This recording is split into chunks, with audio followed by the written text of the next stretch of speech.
안녕하십니까? 오늘도 새벽 기도회에 오신 여러분들을 진심으로 환영합니다. 오늘 말씀의 제목은 하나님의 자녀는 증거를 가져야 한다. 하나님의 자녀는 증거를 가져야 한다라는 제목으로 하나님 말씀 증거하도록 하겠습니다. 본문의 말씀은 요한일서 3장 13절부터 있는 말씀을 함께 읽도록 하겠습니다. 형제들아, 세상이 너희를 미워하여도 이상히 여기지 말라. 우리는 형제를 사랑함으로 사망에서 옮겨 생명으로 들어간 줄을 알거니와 사랑하지 아니하는 자는 사망에 머물러 있느니라. 그 형제를 미워하는 자마다 살인하는 자니 살인하는 자마다 영생이 그 속에 거하지 아니하는 것을 너희가 아는 바라. 아멘. 찬미 407장 1절만 찬미하도록 하겠습니다.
요한일서 3장 13절부터 있는 말씀을 다시 한 번 더 함께 읽습니다.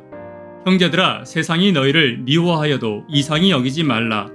우리는 형제를 사랑함으로 사망에서 옮겨 생명으로 들어간 줄을 알거니와 사랑하지 아니하는 자는 사망에 머물러 있느니라.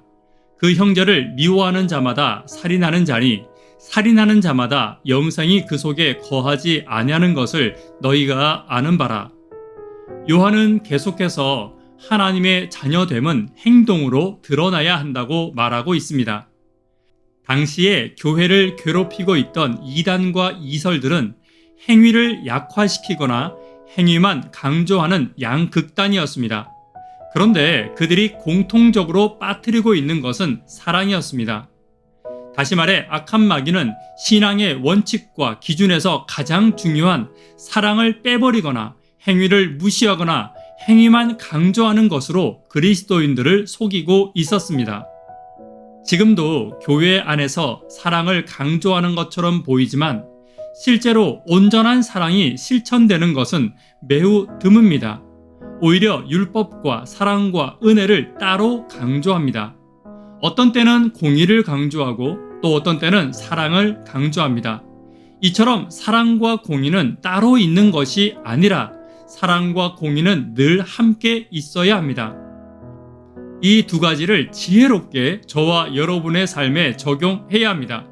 사랑이 빠지지 않는 공의, 공의가 빠지지 않는 사랑을 실천하는 것이 예수님의 모본이며 성령의 지혜입니다. 오늘 나에게 성령이 필요한 이유가 여기에 있습니다. 오늘 말씀을 통해 공의와 사랑의 지혜로 한 걸음씩 더 나아가시는 저와 여러분 되기를 간절히 바랍니다. 첫 번째, 하나님의 자녀는 미움으로 분노하지 말아야 합니다. 13절입니다.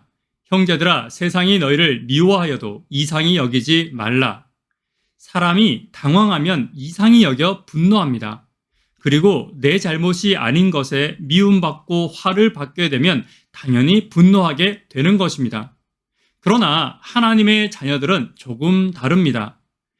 아벨은 가인의 분노에 이상하고 당황했을 것입니다. 그러나 그는 분노하지 않았습니다. 믿음의 조상들의 모습을 보면 이상하리만큼 대립과 분노에 침착했습니다. 말씀을 보면 믿음의 백성들은 항상 분노의 대상이었습니다. 형제의 분노의 대상이었고 악한 자의 분노의 대상이었습니다. 조금 전에 보았던 아벨은 가인의 분노의 대상이었고 이삭은 이스마엘의 분노의 대상이었습니다. 야곱은 에서의 분노의 대상이었습니다. 그러나 그들의 공통점은 함께 분노하지 않았다는 것입니다. 분노에 분노로 맞서지 않았던 것이 이들의 의로움이었고 하나님의 자녀의 증거였습니다. 저와 여러분들도 신앙생활을 하다 보면 목회든 가정이든 직장이든 어디든지 말도 안 되는 분노를 접할 때가 많이 있을 것입니다. 그럴 때마다 기억해야 합니다. 함께 분노하면 함께 악한 자가 되는 것이고 믿음의 조상들처럼 잠시 자리를 피해 하나님과 씨름하는 것이 하나님의 자녀의 올바른 선택입니다. 왜냐하면 분노는 마귀가 주는 것이지 본래 내 형제의 것이 아닙니다.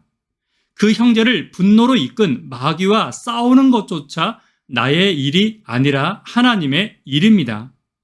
오늘 저와 여러분들을 분노케 하는 사람들이 있다면 그 분노를 하나님께 맡기고 형제를 사랑하는 본래 하나님의 자녀의 모습을 찾아가시게 되기를 간절히 바랍니다. 두 번째, 사랑은 하나님의 자녀의 증거입니다. 14절입니다. 우리는 형제를 사랑함으로 사망에서 옮겨 생명으로 들어간 줄을 알거니와 사랑하지 아니하는 자는 사망에 머물러 있느니라. 14절에 사망에서 생명으로 옮겨진 증거가 형제를 사랑하는 것이다 라고 말하고 있습니다. 거듭나기 이전에 악한 마귀의 자녀의 특징은 사랑하지 않는 것이라면 지금 거듭난 나의 모습의 증거는 형제를 사랑하는 것입니다.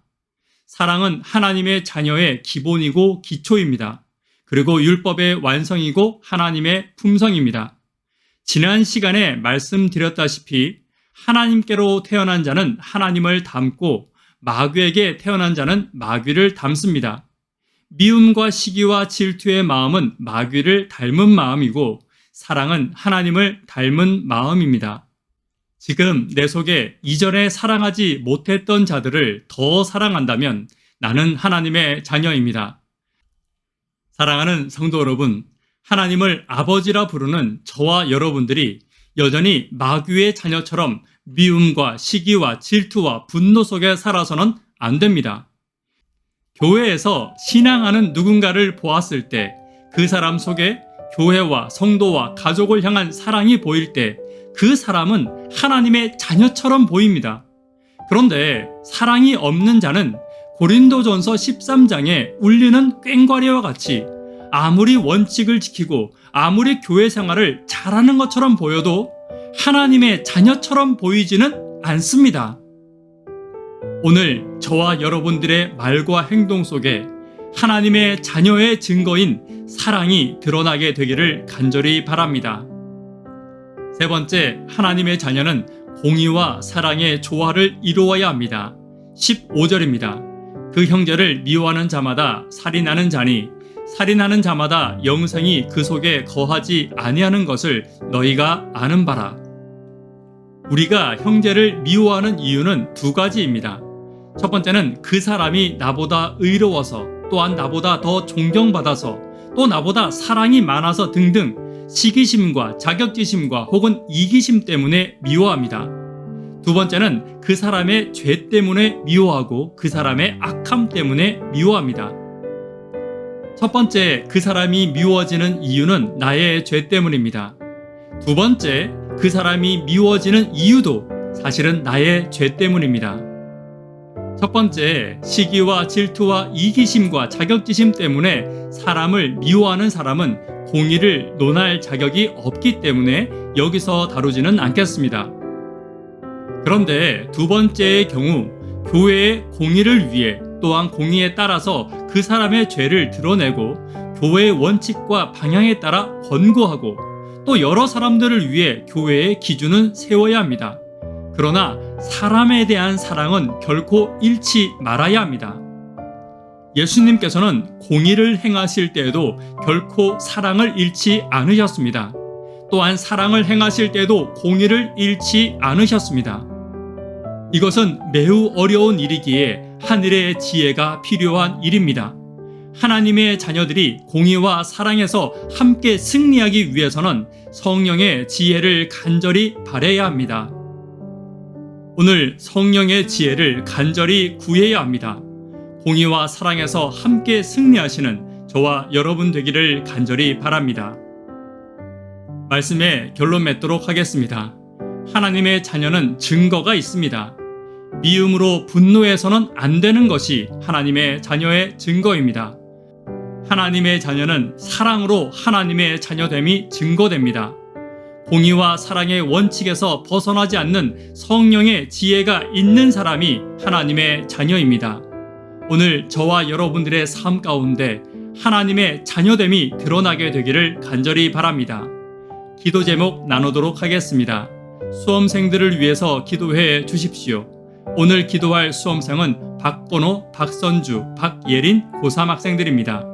구도자들을 위하여 하루 10분 하나님과 동역하기를 위하여 기도해 주십시오. 공의와 사랑의 원칙을 지켜나가는 내가 되기 위하여 성령의 지혜를 간구하시는 시간 되기를 간절히 바랍니다. 이 시간 개인적으로 기도하시고 새벽 기도회를 마치도록 하겠습니다. 감사합니다.